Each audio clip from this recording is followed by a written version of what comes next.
نن زموږ د معاشرې خلک د ځان د ښایست دپاره رقم پیشن کوي، نوې جامې واغوندي، نوی شکل او صورت جوړ کړي، کله ژبه په یو رقم جوړ کړي، کله ژبه په بل رقم جوړ کړي، کله پیکۍ په بل رقم جوړ کړي، کله په ښایسته موټر کې سپور شي، کله د ځان دپاره یو غټ ښایسته مکان و محل و ماڼۍ جوړه کړي، بلډینګان ودروي، رقم نوي موټرونه، او دا دی په دې غولېدلی دي چې زما حسن او ښایست په دې کې دی. کله وهاشا د انسان حسن چې او ښایست په دې کې دی.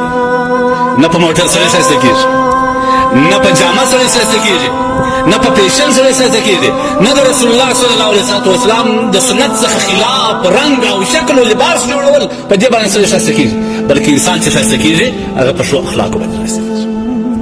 که هر څومره بد شکله زه د خلکو دا مشوره ورکوم، که هر څومره بد شکله، که هر څومره رنګ نه لرې، که هر څومره غریب و مسکین یې، ښه اخلاق په ځان کې پیدا کړه، دا به تا هغه منصب هغه ځای ته رسوي چې د دنیا مالداران او د دنیا حسین او جمیل خلک هم نه دي رسېدلي. ځکه نبي علیه الصلاة والسلام فرمایي چې انسان په ښو اخلاقو باندې هغه مرتبو ته ځان رسولی شي چې په نورو شي باندې نشي رسولی.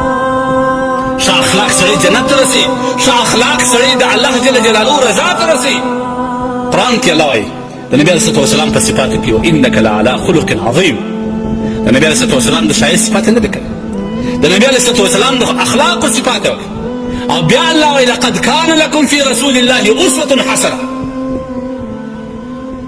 دا ټول څه شي دي؟ دا امت ته دا پیغام دی. ځان ښایسته کول دا عیب نه دی. ان الله جمیل یحب الجمال. ښه جامې واغونده عیب نه دی. ښه ښایسته ولمبېده، ښایسته شکل او صورت د صورت مطابق جوړ کړه، عیب نه دی. دنیا پر ځان باندې ښکاره کړه، ښه موټر کې سپور شه، عیب نه دی. ښه کور د ځان لپاره جوړ کړه، عیب نه دی. لیکن بد اخلاق، بد رویه د دې شانو سره ټولو شانو سره عیب دی. هر څومره ښه موټر ولرې، هر څومره ښه جایداد ولرې، هر څومره ښه جامه واغوندې، هر څومره حسینه ځواني ولرې، هر څومره رقم نعمتونه ولرې، لیکن که ستا سره ښه اخلاق نه وي سره بنده نږدې هم نه درځي. ټول دي په بد صفاته، او د قیامت په ورځ به ستا د ټولو ټیټه رتبه وي.